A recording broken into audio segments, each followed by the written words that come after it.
ವಿದ್ಯಾರ್ಥಿಗಳೇ, ಇಂದು ನಾವು ಕೊನೆಯ ಅಧ್ಯಾಯವನ್ನ ಮುಂಚೆ ಅದರ ಕೆಲವೊಂದು ಪ್ರಮುಖ ಅಂಶಗಳನ್ನ ಅದರ ಚಾಪ್ಟರ್ಗೆ ಸಂಬಂಧಪಟ್ಟಂತೆ ಕೆಲವೊಂದು ಪ್ರಮುಖ ಅಂಶಗಳಿದೆ. ತಿಳ್ಕೊಂಡಾದ್ಮೇಲೆ ಆ ಚಾಪ್ಟರ್ ನಾವು ತಿಳ್ಕೊಳ್ಳುವಂತೆ. ಹಾಗಾದ್ರೆ ಅದಕ್ಕೆ ಸಂಬಂಧಪಟ್ಟಂತೆ ಬರುವಂತದ್ದು ಮೊದಲನೇದಾಗಿ ಯಾದೃಚ್ಛಿಕ ಪ್ರಯೋಗ ಅಂತ ಬರ್ತದೆ. ಈ ಚಾಪ್ಟರ್ಗೆ ಬೇಕಾಗಿರುವಂತಹ ಪ್ರಮುಖ ಅಂಶ ಒಂದು ಯಾವುದು ಅಂದ್ರೆ ಯಾದೃಚ್ಛಿಕ ಪ್ರಯೋಗ. ಹಾಗಾದ್ರೆ ಏನು ಯಾದೃಚ್ಛಿಕ ಪ್ರಯೋಗ ಅಂದ್ರೆ ಒಂದು ಅಥವಾ ಒಂದಕ್ಕಿಂತ ಹೆಚ್ಚು ಸಾಧ್ಯವಾಗುವ ಫಲಿತಗಳನ್ನ ಹೊಂದಿರುವಂಥದ್ದು. ಒಂದು ಅಥವಾ ಒಂದಕ್ಕಿಂತ ಹೆಚ್ಚು ಸಾಧ್ಯವಾಗುವಂತಹ ಫಲಿತಗಳನ್ನ ಹೊಂದಿರೋದಕ್ಕೆ ನಾವು ಯಾದೃಚ್ಛಿಕ ಪ್ರಯೋಗ ಅಂತ ಕರಿತೀವಿ. ಹಾಗಾದ್ರೆ ಈ ಎಕ್ಸಾಂಪಲ್ ನಾಣ್ಯವನ್ನ ನೋಡಿದ್ರಿ ನೀವು, ಆಯ್ತಾ? ಆ ನಾಣ್ಯವನ್ನ ಚಿಮ್ಮುವಿಕೆ ಏನಿದೆ ಅದು ಕೂಡ ಒಂದು ಯಾದೃಚ್ಛಿಕ ಪ್ರಯೋಗಕ್ಕೆ ಉದಾಹರಣೆ. ಬಾರಬೇಕು ಹೀಗಿಲ್ಲಿ ಭೂಮಿಕೆಗೆ ನಾಣ್ಯವನ್ನು ಕೊಡ್ತಾ ಇದ್ದೀನಿ, ಆಕೆ ಒಂದು ಯಾದೃಚ್ಛಿಕ ಪ್ರಯೋಗವನ್ನ ಮಾಡ್ತಾರೆ ಅಂದ್ರೆ ಅದನ್ನ ಚಿಮ್ಮೋದು ಏನ್ ಮೇಲ್ಬಾರ್ದು ಮುಖ ಇಲ್ಲ. ಇನ್ನೊಂದ್ಸರಿ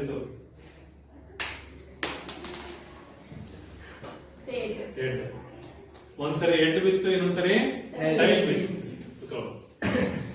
ಇದನ್ನ ನಾವು ಒಂದು ಯಾದೃಚ್ಛಿಕ ಪ್ರಯೋಗ ಅಂತ ಕರಿತೀವಿ, ಸರಿನಾ? ಅಂದ್ರೆ ಇದರಲ್ಲಿ ಎರಡು ಮುಖಗಳಿರ್ತವೆ, ಒಂದು ಎಡ್ ಇರುತ್ತೆ, ಇನ್ನೊಂದು ಟೈಲ್ ಇರುತ್ತೆ. ಹಾಗಾದ್ರೆ ಇದನ್ನ ತೂರಿದಾಗ ಅಥವಾ ಇದನ್ನ ಚಿಮ್ಮಿದಾಗ ಬರುವಂತದ್ದು ಒಂದು ಎಡ್ ಬೀಳುತ್ತೆ, ಇಲ್ಲಾಂದ್ರೆ ಟೈಲ್ ಬೀಳುತ್ತೆ. ಇದು ಕೂಡ ಒಂದು ಯಾದೃಚ್ಛಿಕ ಪ್ರಯೋಗಕ್ಕೆ ಅದೇನು ಮೇಲ್ಭಾಗದಲ್ಲಿ ಬರ್ತಾವ ಒಂದು ಫಲಿತಗಳು ಅಂತ ಕರಿತೀವಿ, ಸರಿನಾ? ರಿಸಲ್ಟ್, ಫಲಿತಗಳು. ನೆಕ್ಸ್ಟ್ ಇದೇ ರೀತಿ ಇನ್ನೊಂದು ಡೈಸ್ ಅಂದ್ರೆ ಆವೇಣಿ ಆಟದಲ್ಲಿ ಆಡ್ತಿರೋದು ನೀವು. ಡೈಸ್ 6 ಮುಖಗಳನ್ನು ಹೊಂದಿರ್ತಾರ, ಅದನ್ನ ಈ ತರ ನಾವು ಎಸ್ದಾಗ ಡೈಸ್ ಅನ್ನ ಕೆಳಭಾಗಕ್ಕೆ ಈ ತರ ಹಾಕಿದಾಗ ಯಾವ ಮುಖ ಮೇವಾಗ್ತಂತಪ್ಪ?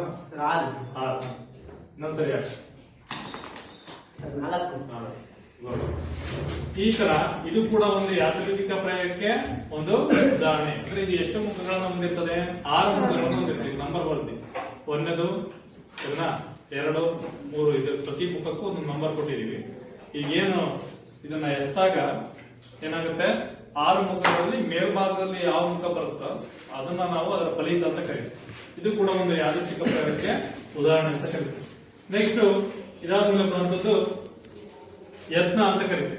ಅಂದ್ರೆ ಯತ್ನ ಅಂದ್ರೇನು? ಒಂದು ಯಾದೃಚ್ಛಿಕ ಪ್ರಯೋಗ ಆಯ್ತು. ನೆಕ್ಸ್ಟ್ ಯತ್ನ ಅಂದ್ರೆ ಪ್ರಯತ್ನ ಅಂತ ಕರಿತೀವಿ. ಯತ್ನ ಅಥವಾ ಪ್ರಯತ್ನ. ಏನು ಯತ್ನ ಅಂದ್ರೆ ಒಂದು ಯಾದೃಚ್ಛಿಕ ಪ್ರಯೋಗವನ್ನು ನಿರ್ವಹಿಸುವುದು ಅಂತ. ಈಗೇನು ದಾಳವನ್ನ ಅಥವಾ ಏನು ಕಾಯಿವನ್ನ ಎಸ್ತೀವಲ್ಲ ಅದನ್ನ ನಾವು ಏನಂತ ಕರಿತೀವಿ? ಯತ್ನ ಅಂದ್ರೆ ಎಸೆಯೋದು, ಅಥವಾ ಅದನ್ನೇನು ಕಾಯಿವನ್ನ ಎಸಿತೀವಿ, ಚಿಮ್ತೀವಲ್ಲ ಅದಕ್ಕೆ ನಾವು ಪ್ರಯತ್ನ ಪಡೋದು ಅಂತ. ನೆಕ್ಸ್ಟ್ ಫಲಿತ ಯಾದೃಚ್ಛಿಕ ಪ್ರಯೋಗದ ಫಲಿತಾಂಶ. ಏನು ಫಲಿತ ಅಂದ್ರೇನು? ಅಲ್ಲಿ ಯಾದೃಚ್ಛಿಕ ಪ್ರಯೋಗದಲ್ಲಿ ಮೇಲ್ಭಾಗದಲ್ಲಿ ಏನ್ ಬರ್ತಾವೋ ಅವು ಫಲಿತಗಳು. ಹೆಡ್, ಟೈಲು ಅಥವಾ ಮುಖಗಳು, ಮೇಲ್ಮುಖದಲ್ಲಿ 6 ಮುಖಗಳಲ್ಲಿ ಯಾವ್ದು ಬರುತ್ತೋ ಅದು ಫಲಿತಗಳಾಗಿರ್ತವೆ, ಸರಿನಾ? ಯಾದೃಚ್ಛಿಕ ಪ್ರಯೋಗ ಅಂದ್ರೆ ಅರ್ಥ ಆಯ್ತಲ್ಲ, ಒಂದು ಪ್ರಯೋಗ ಮಾಡೋದು ಅಂದ್ರೆ ಎಸೆಯೋದು, ಯಾವ್ದು ನಾಣ್ಯವನ್ನು ಎಸೆಯೋದು ಅಥವಾ ದಾಳವನ್ನ ಎಸೆಯೋದು, ಅದು ಏನಾಗುತ್ತೆ? ಯಾದೃಚ್ಛಿಕ ಪ್ರಯೋಗ ಆಗುತ್ತೆ. ಯತ್ನ ಅಂದ್ರೆ ಅದನ್ನ ಏನ್ ಎಸಿತೀವಲ್ಲ ಅದಕ್ಕೆ ಯತ್ನ. ಅದೇ ಫಲಿತ ಅಂದ್ರೆ ಮೇಲ್ಭಾಗದಲ್ಲಿ ಏನ್ ಫಲಿತಗಳು ಬರ್ತಾವೋ ಅವು ಫಲಿತ. ನೆಕ್ಸ್ಟ್ ಫಲಿತಗಣ. ಇದಾದ್ಮೇಲೆ ಫಲಿತಗಣ. ಹಾಗಾದ್ರೆ ಏನು ಫಲಿತಗಣ ಅಂದ್ರೆ? ಒಂದು ಯಾದೃಚ್ಛಿಕ ಪ್ರಯೋಗದಲ್ಲಿ ಸಾಧ್ಯವಿರುವಂತಹ ಎಲ್ಲಾ ಫಲಿತಗಳ ಗಣ. ಒಂದು ಯಾದೃಚ್ಛಿಕ ಪ್ರಯೋಗವನ್ನು ಮಾಡಿದಾಗ ಏನೇನು ಫಲಿತಗಳು ಬರ್ತವ ಅವನ್ನೆಲ್ಲ ಒಟ್ಟಿಗೆ ಸೇರಿಸಿದಾಗ ಬರುವಂತದ್ದೇ ಏನಾಗಿರ್ತದೆ? ಫಲಿತಗಣ ಆಗಿರ್ತದೆ. ಹಾಗಾದ್ರೆ ನಾವು ನಾಣ್ಯವನ್ನು ಎಸ್ದಾಗ ಯಾವ್ಯಾವ ಫಲಿತಗಳು ಬರ್ತವೆ? ಎಡ್ಡು ಮತ್ತೆ ಟೈಲ್, ಎಚ್ ಮತ್ತೆ ಟಿ ಅಂತ ಕರೀತೀವಿ. ಅದೇ ದಾಳವನ್ನು ಎಸ್ದಾಗ ಯಾವ್ಯಾವ ಫಲಿತಗಳು ಬರ್ತವೆ? 1, 2, 3, 4, 5 ಮತ್ತೆ 6. ಇವು 6 ಮುಖಗಳು ಬರ್ತವೆ. 6ರಲ್ಲಿ ಯಾವ್ದಾದ್ರು ಮುಖ ಬರ್ಬೋದು, ಗೊತ್ತಾಯ್ತಿಲ್ಲ? ಮೊದಲನೇದು ಯಾವುದು? ನಾಣ್ಯವನ್ನ ಚಿಮ್ದಾಗ. ಎರಡನೇದು ದಾಳವನ್ನ ಎಸ್ದಾಗ ಬರುವಂತ ಫಲಿತಗಳ ಒಟ್ಟುಗಣ ಫಲಿತಗಣ ಆಗಿರ್ತದೆ. ನೆಕ್ಸ್ಟ್ ಘಟನೆ. ಇದಾದ್ಮೇಲೆ ಬರುವಂತದ್ದು ಯಾವುದು? ಘಟನೆ. ಹಾಗಾದ್ರೆ ನೆಕ್ಸ್ಟ್ ಘಟನೆ ಅಂದ್ರೆ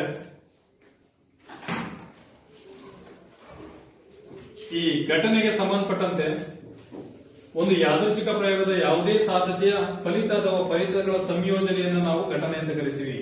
ಯಾದೃಚ್ಛಿಕ ಪ್ರಯೋಗವನ್ನು ಏನ್ ಮಾಡ್ತೀವಿ, ಅದರ ಸಾಧ್ಯತೆಯ ಫಲಿತ ಅಥವಾ ಫಲಿತಗಳ ಸಂಯೋಜನೆ, ಅದನ್ನ ಒಂದು ಘಟನೆ ಅಂತ ಕರಿತೀವಿ. ಏನು ಫಲಿತಗಳು ಬರುವಂತದ್ದು, ಈ ಒಂದು ಪ್ರಯೋಗವನ್ನ ಮಾಡಿ ಅದರ ಫಲಿತಗಳು ಲಾಸ್ಟ್ ರಿಸಲ್ಟ್ ಬರುತ್ತಲ್ಲ, ಟೋಟಲ್ ಒಂದು ಘಟನೆ ಅಂತ ಕರಿತೀವಿ. ಅದರಲ್ಲಿ ಎಕ್ಸಾಂಪಲ್, ಈಗ ಎಡ್ಡು ಮೇಲ್ಮುಖವಾಗಿ ಬರುವಂತ ಒಂದು ಸಾಧ್ಯತೆ ಯಾವುದಲ್ಲಿ ನಾಣ್ಯವೆನಿಸಿದಾಗ ಶಿರ ಅಂತ ಕರಿತೀವಿ. ಕನ್ನಡದಲ್ಲಿ ಶಿರ ಮೇಲ್ಮುಖವಾಗಿ ಬರುವಂತ ಸಾಧ್ಯತೆ ಏನಿದೆ ಅದು ಒಂದು ಘಟನೆ.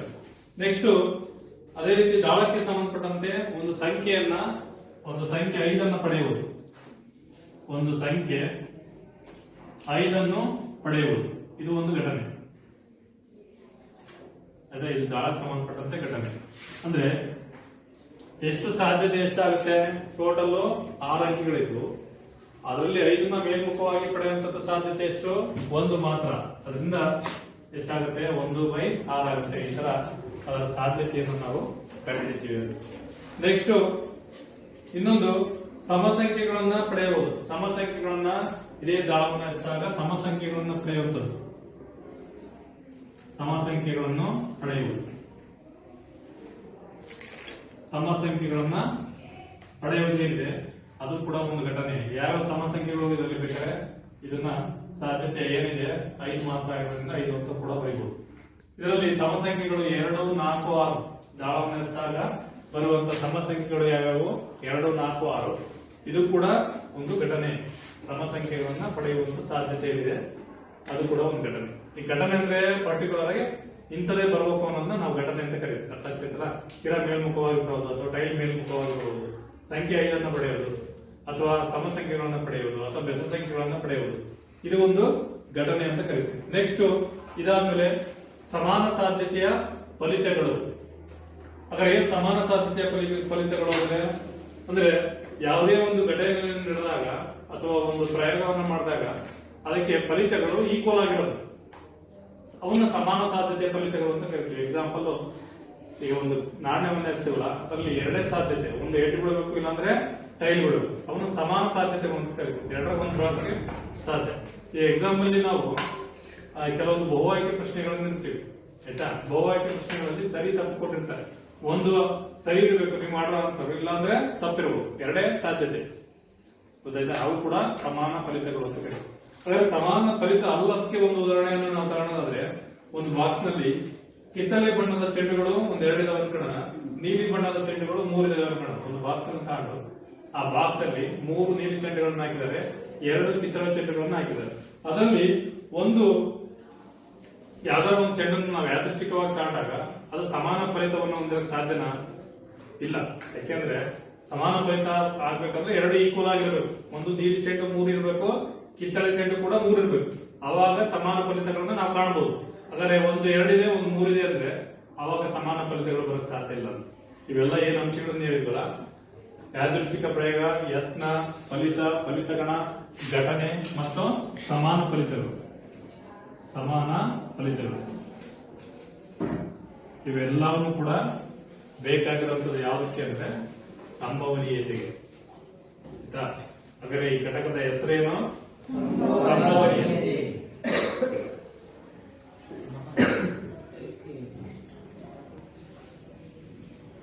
ಹಾಗಾದ್ರೆ ಈಗ ಸಂಭವನೀಯತೆ ಅಂದ್ರೆ ಏನು ಅಂತ ನಿಮಗೆ ಕಲ್ಪನೆ ಗೊತ್ತಾಯ್ತು. ಸಂಭವ ಅಂದ್ರೆ ಏನು? ಅಸಂಪ್ಷನ್ ಅಂತ. ಅದನ್ನ ಅಸಂಪ್ಷನ್ ಮಾತ್ರ ಮಾಡಬಹುದು, ಫಲಿತ ಆಮೇಲೆ ರಿಸಲ್ಟ್ ಆಮೇಲೆ ಗೊತ್ತಾಗುತ್ತೆ ಅಂತ. ಈಗ ಎಕ್ಸಾಂಪಲ್, ಈ ಕಾಯಿನ ಎಸ್ದಾಗ ನಾವು ಎಡ್ಡೆ ಬರುತ್ತೆ ಅಂತ ನಾವ್ ಹೇಳಕ್ಕಾಗಲ್ಲ. ಈಗ ಯಾವ್ದೇ ಒಂದು ಆಟವನ್ನು ಆಡಕ್ರೆ ಫಸ್ಟ್ ಕಾಯಿನ ಯಾಕೆ ಕೊಡ್ತಾರೆ? ಟಾಸ್ ತೋರಕ್ಕೆ. ನೀವೆಲ್ಲ ನೋಡಿರಿ ಟಿವಿಯಲ್ಲಿ ಅಥವಾ ಆಟಗಳನ್ನ ಆಡಕ್ರೆ ಸ್ಟಾರ್ಟಿಂಗ್ ಟಾಸ್ ಕಾಯಿನ ಕೂಡ ಈಗಲೂ ಯೂಸ್ ಮಾಡ್ತಾರೆ. ಯಾಕೆ?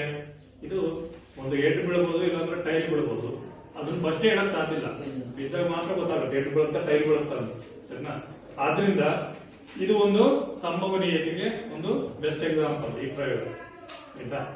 ಅದೇ ರೀತಿ ಇದು ಕೂಡ ಏನು 6 ಮುಖಗಳಲ್ಲಿ ಯಾವಾಗಲೂ ಬೀಳಬಹುದು ಅಂತ, ಆಯ್ತಾ. ಅದು ಕೂಡ ಸಂಭವನೀಯತೆಗೆ ಒಂದು ಎಕ್ಸಾಂಪಲ್. ಇನ್ನು ನಾವು ದಿನನಿತ್ಯ ಜೀವನದಲ್ಲಿ ಹೇಳ್ಬೋದಾದ್ರೆ, ಮಳೆಗಾಲದಲ್ಲಿ ನಾವೇನ್ ಹೇಳ್ತೀವಿ, ಮೋಡ ಕವಿದ ವಾತಾವರಣ ಇದ್ದಾಗ ಮಳೆ ಬರುವ ಸಂಭವವಿದೆ ಅಂತ ಹೇಳ್ತೀವಿ. ಅಲ್ಲಿ ಬಳಕೆ ಮಾಡ್ತೀವಿ ನೋಡ್ರಿ, ಮಳೆ ಬರುವ ಇವತ್ತು ಮೋಡ ಮುಚ್ಚಿ ಅಂದ್ರೆ ಏನಂತೀವಿ, ಮಳೆ ಬರುವ ಸಂಭವವಿದೆ, ಆದ್ರೆ ಮಳೆ ಬರ್ಬೋದು, ಬರ್ದಂಗಿರ್ಬೋದು. ಬಂದ್ಮೇಲೆ ಮಾತ್ರ ಗೊತ್ತಾಗುತ್ತೆ ಮಳೆ ಬರ್ತಾ ಇಲ್ಲ ಅಂತ. ಅವೆಲ್ಲವೂ ಕೂಡ ಸಂಭವನೀಯತೆಗೆ ಉದಾಹರಣೆಗಳು. ಹಾಗಾದ್ರೆ ಸಂಭವನೀಯತೆಗೆ ಸಂಬಂಧಪಟ್ಟಂತೆ ಒಂದು ಘಟನೆಯ ಸಂಭವನೀಯತೆಯನ್ನು ನಾವು ಯಾವ ರೀತಿ ಕಂಡುಹಿಡಿತೀವಿ ಅಂತ, ಒಂದು ಘಟನೆಯ ಸಂಭವನೀಯತೆಯನ್ನು ನಾವು ಯಾವ ರೀತಿ ಕಂಡುಹಿಡಿತೀವಿ?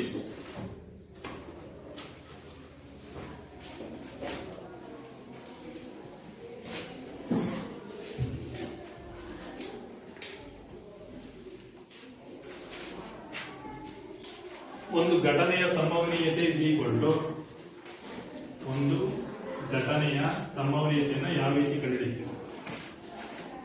ಈಗ ಹೇಳಿದೆ ಘಟನೆ ಅಂದ್ರೆ ಏನು ಅಂತ, ಆಯ್ತಾ? ಅಂದ್ರೆ ಒಂದು ಕಾಯಿಲೆಗಳನ್ನ ಅಥವಾ ದಾಳನಿಸಿದಾಗ ಅದೇನು ಪರ್ಟಿಕ್ಯುಲರ್ ನಮಗೆ ಯಾವ ಸಾಧ್ಯತೆ ಬರಬೇಕು ಅದನ್ನ ಘಟನೆ ಅಂತ ಕರೆದ್ವಿ. ಹಾಗಾದ್ರೆ ಅದನ್ನ ನಾವು ಪಿ ಆಫ್ ಇ ಇಂದ ಸೂಚನೆ ಮಾಡ್ತೀವಿ. ಯಾವ್ದೇ ಇ ಅನ್ನೋದು ಒಂದು ಘಟನೆ ಅಂತ ತಗೋಣ. ಆ ಘಟನೆಗೆ ಸಂಬಂಧಪಟ್ಟಂತೆ ಪಿ ಆಫ್ ಇ ಅಂದ್ರೆ ಏನು? ಪಿ ಅಂದ್ರೆ ಪ್ರೊಬಾಬಿಲಿಟಿ. ಪ್ರೊಬಾಬಿಲಿಟಿ ಅಂದ್ರೆ ಏನು? ಸಂಭವನೀಯತೆ ಅಂತ. ಈ ಘಟನೆಗೆ ಸಂಬಂಧಪಟ್ಟಂತೆ ಸಂಭವನೀಯತೆ P of E. P of E ಕಂಡುಹಿಡಿಯೋದು ಹೆಂಗೆ ಅಂದ್ರೆ ಘಟನೆ ಹೀಗೆ ಅನುಕೂಲಿಸುವ ಫಲಿತಗಳ ಸಂಖ್ಯೆ. ಘಟನೆ ಹೀಗೆ ಅನುಕೂಲಿಸುವ, ಘಟನೆ ಹೀಗೆ ಅನುಕೂಲಿಸುವ ಫಲಿತಗಳ ಸಂಖ್ಯೆ, ಫಲಿತಗಳ ಸಂಖ್ಯೆ. ಆಯ್ತಾ? ನೆಕ್ಸ್ಟ್ ಘಟನೆ ಹೀಗೆ ಅನುಕೂಲಿಸುವ ಫಲಿತಗಳ ಸಂಖ್ಯೆ ಡಿವೈಡ್ ಬೈ ಪ್ರಯೋಗದ ಎಲ್ಲ ಸಾಧ್ಯ ಫಲಿತಗಳ ಸಂಖ್ಯೆ. ಪ್ರಯೋಗದ ಎಲ್ಲ ಸಾಧ್ಯ ಫಲಿತಗಳ ಸಂಖ್ಯೆ. ಕೆಳಗೆ ಒಟ್ಟು ಫಲಿತಗಳು, ಮೇಲ್ಭಾಗದಲ್ಲಿ ಪರ್ಟಿಕ್ಯುಲರ್ ಯಾವ ಘಟನೆ ಬೇಕೋ ಅದಕ್ಕೆ ಸಂಬಂಧಪಟ್ಟಂತೆ ಫಲಿತ. ಹಾಗಾದ್ರೆ ಇದಕ್ಕೆ ಎಕ್ಸಾಂಪಲ್ ನಾವು N of E, P of E ಎಡಭಾಗದಲ್ಲಾದ್ರೆ ಬಲಭಾಗದಲ್ಲಿ ಇದನ್ನ ಎನ್ ಆಫ್ ಇ ಅಂತ ಕರಿತೀವಿ, ಕೆಳಭಾಗದಲ್ಲಿ ಎನ್ ಆಫ್ ಎಸ್ ಅಂತ ಕರಿತೀವಿ. ಸರಿನಾ? ಘಟನೆ ಹೀಗೆ ಅನುಕೂಲಿಸುವಂತ ಫಲಿತಗಳ ಎನ್ ಆಫ್ ಇ ಆದ್ರೆ ಪ್ರಯೋಗದ ಎಲ್ಲಾ ಫಲಿತಗಳು ಎನ್ ಆಫ್ ಎಸ್ ಆಗಿರ್ತವೆ. ಈಗ ಅದಕ್ಕೆ ಎಕ್ಸಾಂಪಲ್ ನೀವು ಕೊಡೋದಾದ್ರೆ, ಈಗ ನಾಣ್ಯವನ್ನು ಸಿಕ್ಕಿದಾಗ ಯಾವ್ಯಾವ ಫಲಿತಗಳು ಬರ್ತವೆ ಅಂತ ಹೇಳಿದ್ವಿ ನಾವು, ಎಚ್ ಮತ್ತೆ ಟಿ. ಏನು ಎಚ್ ಟಿ ಅಂದ್ರೆ ಹೆಡ್ ಮತ್ತೆ ಟೈಲ್. ಹಾಗಾದ್ರೆ ಎನ್ ಆಫ್ ಎಸ್ ಎಷ್ಟಾಗುತ್ತೆ? ಇದರ ಎನ್ ಆಫ್ ಎಸ್ ಒಟ್ಟು ಫಲಿತಗಳು ಎಷ್ಟು? 2 ತಾನೆ, ಹೆಡ್ ಮತ್ತೆ ಟೈಲ್. ಅದೇ ಈ ಘಟನೆ ಅಂದ್ರೆ ಹೆಡ್ ಮೇಲ್ಮುಖವಾಗಿ ಬರುವಂತ ಸಂಭವನೀಯತೆ. ಈಗ ಎಕ್ಸಾಂಪಲ್ ಹೆಡ್ ಇದರಲ್ಲಿ ಮೇಲ್ಮುಖವಾಗಿ ಬರುವಂತ ಸಂಭವನೀಯತೆ ಅಂತ ಹೇಳಿದ್ರೆ ಅದನ್ನ ಎನ್ ಆಫ್ ಇ ಅಂತ ಹೇಳಿರ್ತೀವಿ. ಮೇಲ್ಮುಖವಾಗಿ ಬರುವಂತ ಸಾಧ್ಯತೆ ಎಷ್ಟು? ಒಂದ್ ಮಾತ್ರ ತಾನೆ, ಒಂದ್ಸರಿ ಮಾತ್ರ ಬೀಳಬಹುದು ಅಂತ. ಈಗ ನಾಣ್ಯವನ್ನು ಎಸ್ದಾಗ ಏನ್ ಬೀಳುತ್ತೆ ಅನ್ನೋ ಸಾಧ್ಯತೆ ಒಂದ್ ಮಾತ್ರ ಅಂತ. ಆಯ್ತಾ? ಎನ್ ಆಫ್ ಇ 1 ಆಗುತ್ತೆ. ಹಾಗಾದ್ರೆ ಪಿ ಆಫ್ ಇ ಕಂಡುಹಿಡಿದಿ ಅಂದ್ರೆ ಸೂತ್ರ ಗೊತ್ತಿದೆ ನಮಗೆ, N of E by N of S therefore 1/2. ಅಂದರೆ ಶಿರಾ ಮೇಲ್ಮುಖವಾಗಿ ಬೀಳುವಂತ ಸಂಭವನೀಯತೆ ಕಂಡುಹಿಡಿದಿ ಅಂದ್ರೆ ಅದರ ಸಂಭವನೀಯತೆ ಎಷ್ಟು ಅಂದ್ರೆ 1/2 ಅಂತ. ಟೋಟಲ್ ಫಲಿತಗಳು 2, ಅದರಲ್ಲಿ ಶಿರಾ ಮೇಲ್ಮುಖವಾಗಿ ಬರುವಂತದ್ದು 1. ಈ ತರ ದಾಳಕ್ಕೂ ಕೂಡ ಸಮಸಂಖ್ಯೆಗಳನ್ನ ಕಂಡುಹಿಡಿಯಬೇಕಾದ್ರೆ ಅಥವಾ ಅದರಲ್ಲಿ ಬೆಸ ಸಂಖ್ಯೆಗಳನ್ನ ಕಂಡುಹಿಡಿಯಬೇಕಾದ್ರೆ ಅದು ಸಂಖ್ಯೆ 2 ಮೇಲ್ಮುಖವಾಗಿ ಬರುವಂತ ಸಂಭವನೀಯತೆ ಎಷ್ಟು ಅಂತ ಕಂಡುಹಿಡಿಯಬೇಕಾದ್ರೆ ಅಲ್ಲಿ ಕೂಡ ಈ ತರ ಬಳಸ್ತೀವಿ. ನೆಕ್ಸ್ಟ್ ಸಂಭವನೀಯತೆಯ ಮೌಲ್ಯ ಅಂತ ಬರುತ್ತೆ. ಇದಾದ್ಮೇಲೆ ಸಂಭವನೀಯತೆ ಕಂಡುಹಿಡಿದಂಗೆ ಅಂತ ಗೊತ್ತಾಯ್ತು. ಯಾವ್ದಾದ್ರು ಒಂದು ಘಟನೆಯ ಅನುಕೂಲಿಸುವ ಫಲಿತಾಂಶಗಳ ಸಂಖ್ಯೆ ಡಿವೈಡ್ ಬೈ ಒಟ್ಟು ಫಲಿತಾಂಶಗಳ ಸಂಖ್ಯೆ ಡಿವೈಡ್ ಮಾಡಿದ್ರೆ ನಮಗೆ ಸಂಭವನೀಯತೆ ಸಿಗುತ್ತೆ. ನೆಕ್ಸ್ಟ್ ಇದಾದ್ಮೇಲೆ ಸಂಭವನೀಯತೆ ಮೌಲ್ಯ ಅಂದ್ರೆ ಸಂಭವನೀಯತೆ ಬೆಲೆ ಏನು ಬರುತ್ತೆ ಅಂತ ಮೌಲ್ಯ ಅಂದ್ರೆ ಕಂಡುಹಿಡಿದಂಗೆ ಸಂಭವನೀಯತೆಯ ಮೌಲ್ಯ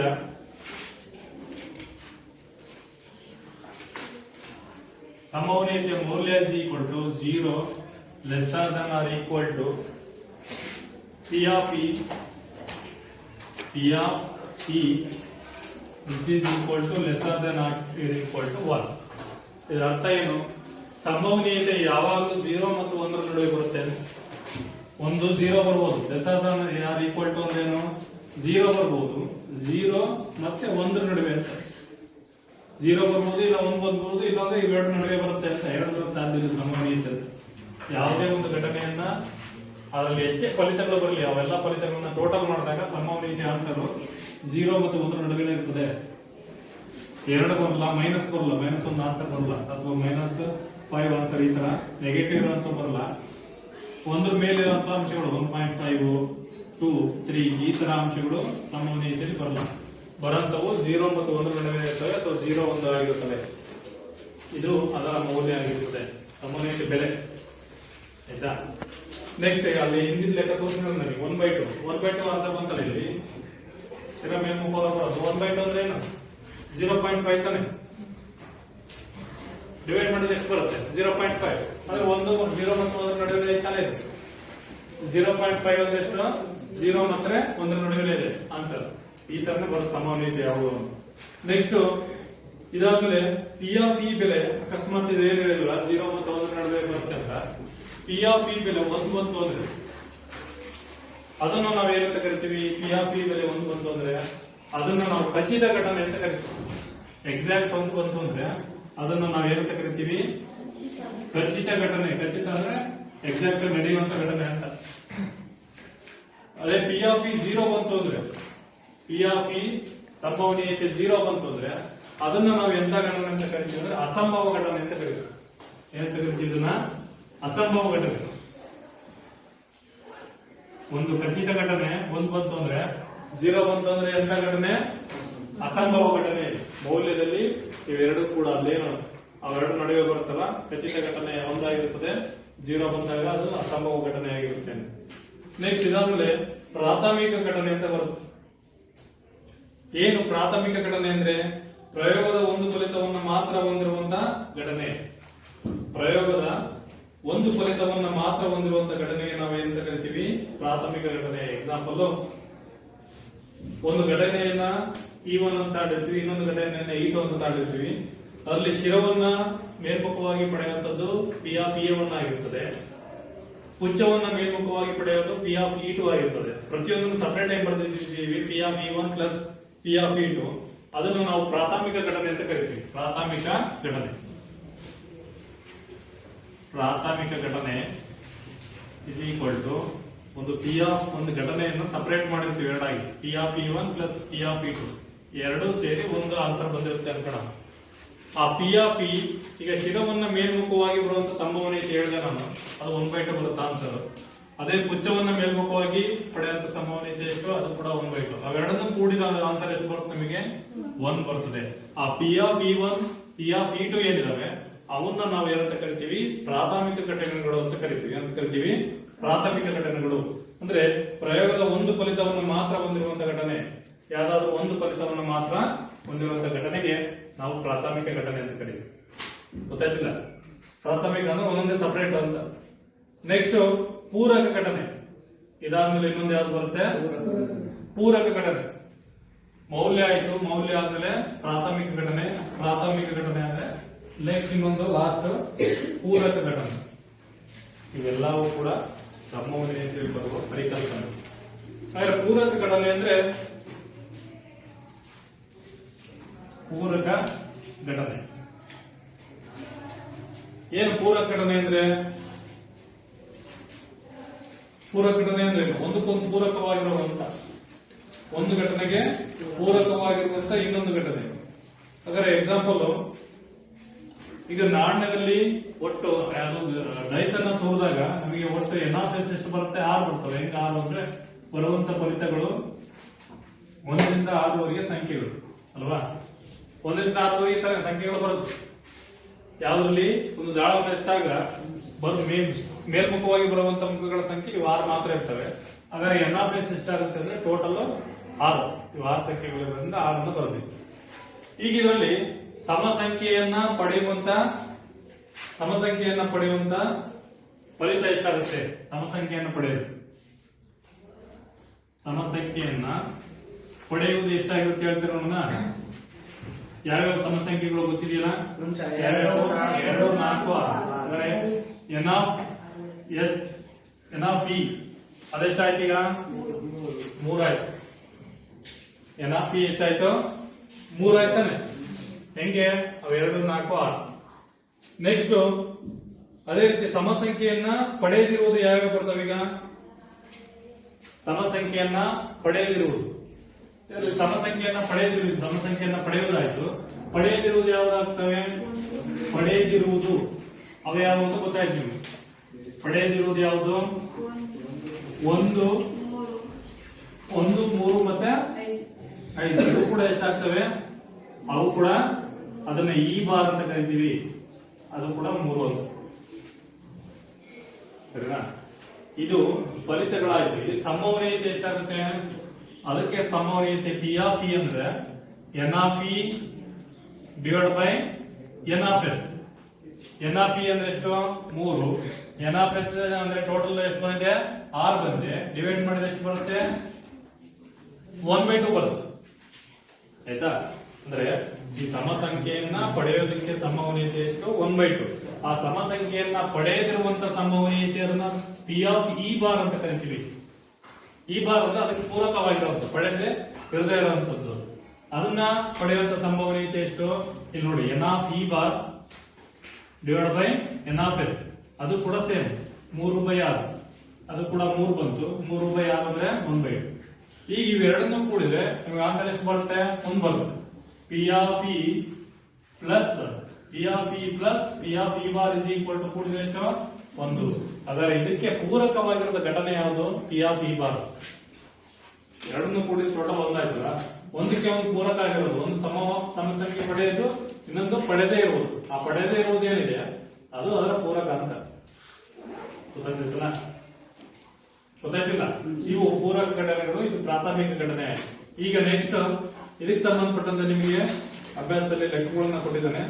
ಆ ಲೆಕ್ಕಗಳನ್ನ ನೋಡ್ತಾ ಹೋಗಿ. ಅದರಲ್ಲಿ ಮೊದಲನೇ ಅಭ್ಯಾಸ ಹೆಚ್ಚದು 14.1.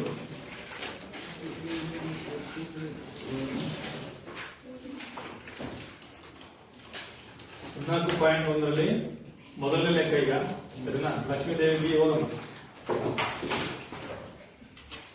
ಕೆಳಗಿನ ಹೇಳಿಕೆಗಳನ್ನು ಪೂರ್ತಿಗೊಳಿಸಿ. ಒಂದು ಘಟನೆಯ ಸಂಭವನೀಯತೆ ಪ್ಲಸ್ ಈ ಅಲ್ಲದ ಘಟನೆಯ ಸಂಭವನೀಯತೆ ಇಸ್ ಈಕ್ವಲ್ ಟು ಡ್ಯಾಶ್. ಒಂದು ಘಟನೆ ಅಲ್ಲಿ ಏನ್ ಹೇಳಿದಾನೆ, ಈ ಕೆಳಗಿನ ಹೇಳಿಕೆಗಳನ್ನ ಪೂರ್ತಿಗೊಳಿಸಿ ಅಂತ ಹೇಳಿದಾನೆ. ಅದರಲ್ಲಿ ಮೊದಲನೇ ಆಪ್ಷನ್, ಒಂದು ಘಟನೆ ಈನ ಸಂಭವನೀಯತೆ ಪ್ಲಸ್ ಈ ಅಲ್ಲದ ಘಟನೆಯ ಸಂಭವನೀಯತೆ. ಒಂದು ಘಟನೆ ಈನ ಸಂಭವನೀಯತೆ ಪ್ಲಸ್ ಈ ಅಲ್ಲದ ಘಟನೆಯ ಸಂಭವನೀಯತೆ ಇಸ್ ಈಕ್ವಲ್ ಟು ಎಷ್ಟಾಗಿರುತ್ತದೆ. ಒಂದು ಘಟನೆ ಈ, ಅದಕ್ಕೆ ಪೂರಕವಾಗಿರುತ್ತೆ ಈ ಅಲ್ಲದ ಘಟನೆಯ ಸಂಭವನೀಯತೆ ಇಸ್ ಈಕ್ವಲ್ ಟು ಡ್ಯಾಶ್ 1. ಈಗ ಬರೆದಿಲ್ಲ, ಒಂದು ಘಟನೆ ಅದಕ್ಕೆ ಪೂರಕವಾಗಿರೋದು ಸೇರಿಸಿ ಎಷ್ಟು ಬರುತ್ತೆ ಆನ್ಸರ್, 1 ಬರ್ತದೆ. ಹಾಗಾದ್ರೆ ಮೊದಲನೇ ಡ್ಯಾಶ್ ಆನ್ಸರ್ ಎಷ್ಟು ಅಂದ್ರೆ 1.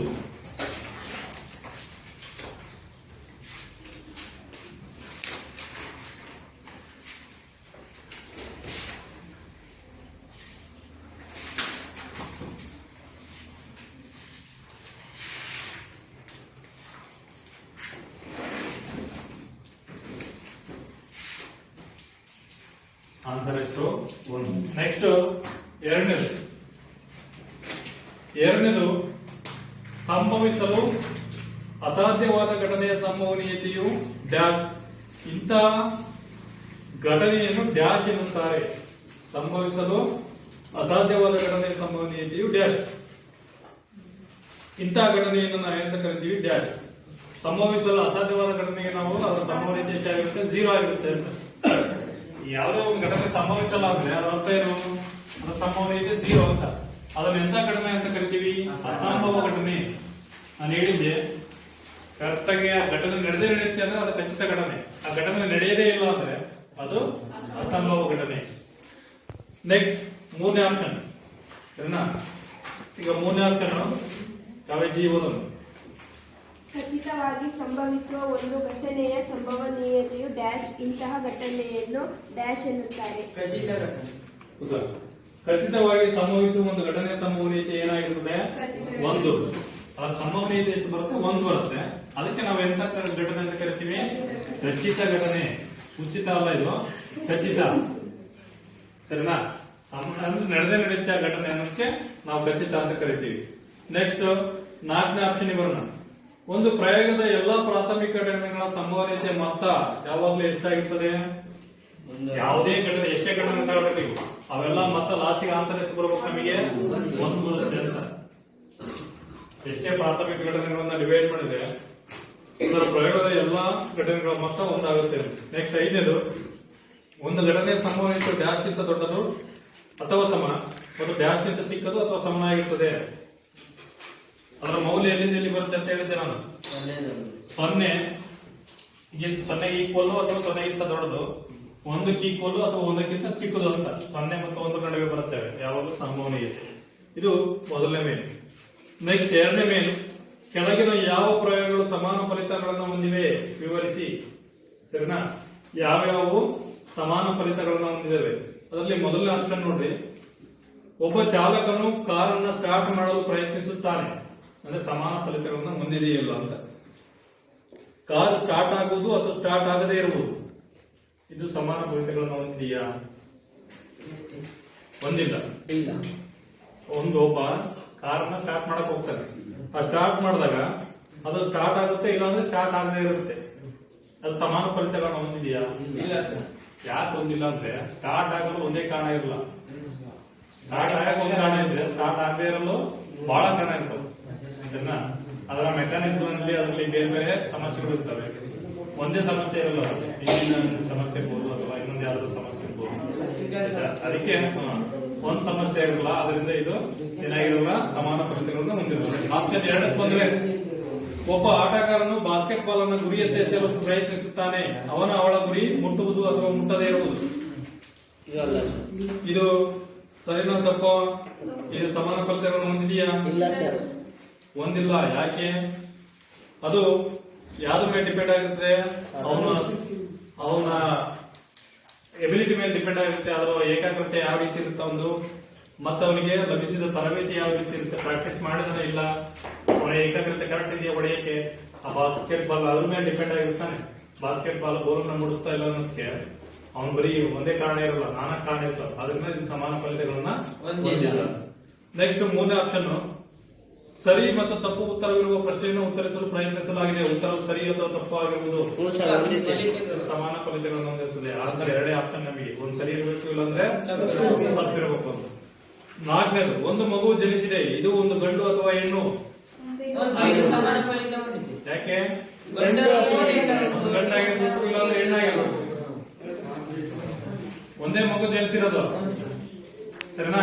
2 ಮಗು ಜನಿಸಿದ್ರೆ ಆಪ್ಷನ್ ಇರೋದು ನಮಗೆ. ಒಂದೇ ಮಗು ಜನಿಸಿರೋದ್ರಿಂದ ಅದು ಗಂಡಾಗಿರ್ಬೇಕು, ಇಲ್ಲಾಂದ್ರೆ ಹೆಣ್ಣಾಗಿರ್ಬೇಕು. ಇದು ಕೂಡ ಸಮಾನ ಫಲಿತಾಂಶಗಳನ್ನು ಹೊಂದಿದೆ. ಇದು ಬಿಟ್ಟು ಬೇರೆ ಆಪ್ಷನ್ ಆಯ್ತಾ?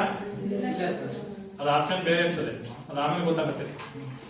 ನೆಕ್ಸ್ಟ್ 3ನೇ ಮೇಲ್, ಒಂದು ಫುಟ್ಬಾಲ್ ಆಟದ ಆರಂಭದಲ್ಲಿ ಯಾವ ತಂಡವು ಮೊದಲ ಚೆಂಡನ್ನು ಪಡೆಯಬೇಕೆಂಬುದನ್ನು ನಿರ್ಧರಿಸಲು ನಾಣ್ಯವನ್ನು ಚಿಮ್ಮುವುದು ಒಂದು ಉತ್ತಮ ವಿಧಾನವಾಗಿದೆ. ಸರಿನಾ? ಈಗ ಫುಟ್ಬಾಲ್ ಆಟ ಆಡಕರೆ ಅಥವಾ ಕ್ರಿಕೆಟ್ ಆಡಕರೆ ಆರಂಭದಲ್ಲಿ ಏನ್ ಮಾಡ್ತಾರೆ, ಯಾವ ತಂಡ ಅದನ್ನ ಟಾಸ್ ಅನ್ನು ವಿನ್ ಆಗಬೇಕು ಅಂತ ಕಾಯ್ದುಕೊಳ್ತಾರೆ. ಇದು ಏಕೆ ಉತ್ತಮ ವಿಧಾನ ಅಂತ ಕರಿತೀರಿ? ಅದು ಯಾಕೆಂದ್ರೆ ಎರಡೇ ಫಲಿತಾಂಶ ಹೊಂದಿರ್ತದೆ, ಒಂದು ಶಿರ ಇಲ್ಲಾಂದ್ರೆ ಕುಚ್ಚ, ಅಂದ್ರೆ ಹೆಡ್ ಅಥವಾ ಟೈಲ್. ಇದನ್ನು ಬಿಟ್ಟು ಬೇರೆ ಯಾವುದೇ ಫಲಿತಗಳು ಬರಲ್ಲ. ಆದ್ರಿಂದ ಇದು ಪೂರ್ವ ನಿರ್ಧರಿತವಾಗಿರಲ್ಲ.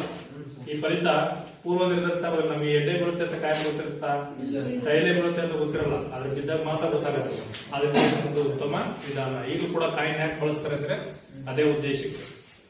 ನೆಕ್ಸ್ಟ್ 4ನೇ ಮೇಲ್, ಕೆಳಗಿನವುಗಳಲ್ಲಿ ಯಾವುದು ಒಂದು ಘಟನೆಯ ಸಂಭವನೀಯತೆ ಆಗಿರಲು ಸಾಧ್ಯವಿಲ್ಲ ಅಂತ ಹೇಳ್ತಾನೆ. 4 ಆಪ್ಷನ್. ಯಾವ್ಯಾವ 4 ಆಪ್ಷನ್? ಮೊದಲನೇ ಆಪ್ಷನ್ 2/3, ಆಪ್ಷನ್ ಬಿ -1/5 ಅಲ್ವಾ? ಆಪ್ಷನ್ ಎ 2/3, ಇನ್ನೊಂದು -1/1.5. ನೆಕ್ಸ್ಟ್ ಆಪ್ಷನ್ ಸಿ 15%, ಇನ್ನೊಂದು 0.7. ಯಾವುದು ಇಲ್ಲಿ ಏನ್ ಕೇಳಿದಾನೆ? ಕೆಳಗಿನಲ್ಲಿ ಯಾವುದು ಒಂದು ಘಟನೆಯ ಸಂಭವನೀಯತೆ ಆಗಿರಲು ಸಾಧ್ಯವೇ ಇಲ್ಲ. ಯಾವುದು? ಯಾಕೆಂದ್ರೆ ನೆಗೆಟಿವ್ ಯಾವ ಕಾರಣಕ್ಕೂ ಬರಲ್ಲ ಸಂಭವನೀಯತೆ ಅಂತ. ಒಂದು ಈ ತರ ಬರ್ತದೆ, ಆಯ್ತಾ? ಇಲ್ಲ ಅಂದ್ರೆ ಈ ದಶಮಾಂಶ ರೂಪದಲ್ಲಿ ಏನ್ ಬರ್ತಾರೆ, ಈ ತರ ಬರ್ಬೋದು, ಶೇಕಡಾ ರೂಪದಲ್ಲೂ ಕೂಡ ಬರ್ಬೋದು.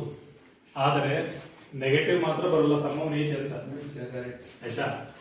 ಭಾಗವತ ಸಂಖ್ಯೆ ರೂಪದಲ್ಲಿ ಬರ್ತದೆ, ಅಥವಾ ದಶಮಾಂಶ ರೂಪದಲ್ಲಿ ಬರ್ತದೆ, ಅಥವಾ ಶೇಕಡಾ ರೂಪದಲ್ಲಿ ಕೂಡ ಬರೀಬಹುದು. ಶೇಕಡಾ ರೂಪ ಬರೆಯೋದಿಲ್ಲ ನಮಗೆ. ಶೇಕಡಾ ರೂಪ ಕನ್ವರ್ಟ್ ಮಾಡೋದು ಹೆಂಗೆ ಅಂದ್ರೆ ನಾವು ಇದನ್ನ ಮತ್ತೆ 15/100 ಅಂತ ಬರ್ಕೊಂಡಿದ್ದೇವೆ, ಅದು 0.something ಬರುತ್ತೆ. ಅಲ್ಲೂ ಕೂಡ ಒಂದು ದಶಮಾಂಶ ರೂಪ ಬರುತ್ತೆ. ನೆಕ್ಸ್ಟ್ 5ನೇ main P of E is equal to 0.05 ಆದರೆ ಈ ಅಲ್ಲದ ಘಟನೆಯ ಸಂಭವನೀಯತೆ ಎಷ್ಟು? ಒಂದು ಘಟನೆಯ ಸಂಭವನೀಯತೆ 0.05 ಅಂತ ಕೊಡ್ತಾರೆ. ಅದು ಅಲ್ಲದೆ ಇರುವಂತ ಸಂಭವನೀಯತೆ ಕಂಡುಹಿಡಿದ ಹೆಂಗೆ? ಈಗ ಪಿ ಆಫ್ ಇ ಕೊಟ್ಟಾಗ ಪಿ ಆಫ್ ಇ ಡ್ಯಾಶ್ ಕಂಡುಹಿಡಿದ ಅಂತ ಹೇಳ್ತಾರೆ. ಪೂರಕ ಘಟನೆ ಸರಿನಾ? ಪೂರಕ ಘಟನೆ ಮತ್ತು ಇನ್ನೊಂದು ಘಟನೆ ಸೇರಿ ಎರಡು ಸೇರಿ ಎಷ್ಟಿರ್ತಾವ ಅಂತ ಹೇಳ್ತೀವಿ ನಾವು? ಒಂದಿರ್ತದೆ. P of E plus P of E dash ಎರಡು ಸೇರಿ ಎಷ್ಟಿರ್ತವೆ? ಒಂದಿರುತ್ತೆ. ನಮಗೆ ಪಿ ಆಫ್ ಇ ಕೊಡೋದಾನೆ ನಾವು ಪಿ ಆಫ್ ಇ ಡ್ಯಾಶ್ ಈ ಬಾರನ್ನ ಕಂಡುಹಿಡಿಬಹುದಾ? ಹಾಗಾದ್ರೆ ಪಿ ಆಫ್ ಇ ಎಷ್ಟು? 0.05 ಕೊಡೋದಾನೆ. ಪಿ ಆಫ್ ಇ ಬಾರ್ ಎಷ್ಟು ಬರುತ್ತೆ? Is equal to 1. P of ಇದನ್ನ ಆ ಕಡೆ ತಾಂಬರಿ. P of E bar is equal to 1 minus 0.08. ಒಂದರಲ್ಲಿ 0.0 ಇದನ್ನ ಕಳೆದ್ರೆ ಆನ್ಸರ್ ಎಷ್ಟು ಬರುತ್ತೆ ಹೇಳ್ತಾರೆ ನೋಡೋಣ. ಅದನ್ನ ಕಳಿಬೇಕು. ಒಂದರಲ್ಲಿ 0.0 ಇದನ್ನ ಕಳೆದ್ರೆ ಆನ್ಸರ್ ಎಷ್ಟು ಬರುತ್ತೆ? ಎಷ್ಟು ಬರುತ್ತೆ? 0.95 ಬರೀ ನೋಡೋಣ ಹೆಂಗೆ. 0.95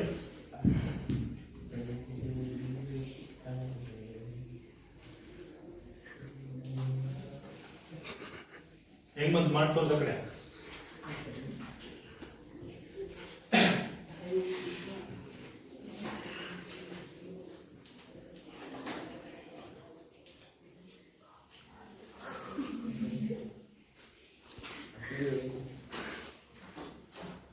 ಆನ್ಸರ್ ಕರೆಕ್ಟ್ ಇದೆ. ಎಷ್ಟೋ 0.95. ಅದ ಹೆಂಗ್ ಕಳೆಯೋದು ಅಂದ್ರೆ ಒಂದರಲ್ಲಿ ನಾವೇನ್ ಮಾಡ್ತಾ ಇದೀವಿ? 0.0 ಇದನ್ನ ಕಳಿತಾ ಇದೀವಿ.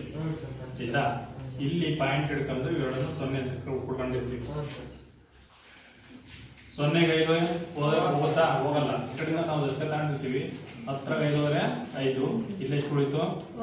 9 ಉಳಿತದೆ. ಆಯ್ತಾ? ಇಲ್ಲಿ ದಶಕ ತಗೊಂಡ್ರೆ 0 ಉಳಿದಿರುತ್ತೆ. 0.95 ಆಗುತ್ತೆ. ಆಯ್ತಾ? ಹಾಗಾದ್ರೆ ಸಂಭವನೀಯತೆ ಈ ಅಲ್ಲದ ಸಂಭವನೀಯತೆ ಎಷ್ಟು ಅಂದ್ರೆ 0.95 ಆಗುತ್ತೆ. ನೆಕ್ಸ್ಟ್ ಇದೇ ರೀತಿ ನೀವು 6ನೇ ಕ್ವಶನ್, 7ನೇ ಕ್ವಶನ್ ಮತ್ತೆ 8ನೇ ಕ್ವಶನ್ ಈ 3 ಕ್ವಶನ್ ನಮ್ಮ ಮನೆಯಲ್ಲಿ ಟ್ರೈ ಮಾಡ್ಕೊಂಡ್ಬರ್ರಿ. ಅದನ್ನ ಬರ್ಕೊಂಡ್ಬರ್ರಿ. ಅದು ಯಾವ ರೀತಿ ಸಂಭವನೀಯತೆ ಕಂಡುಹಿಡಿಯುವುದು ಅಂತ. ಇದರ ಮುಂದಿನ ಲೆಕ್ಕಗಳನ್ನ ನಾವು ಕಂಟಿನ್ಯೂ ಮಾಡೋಣ.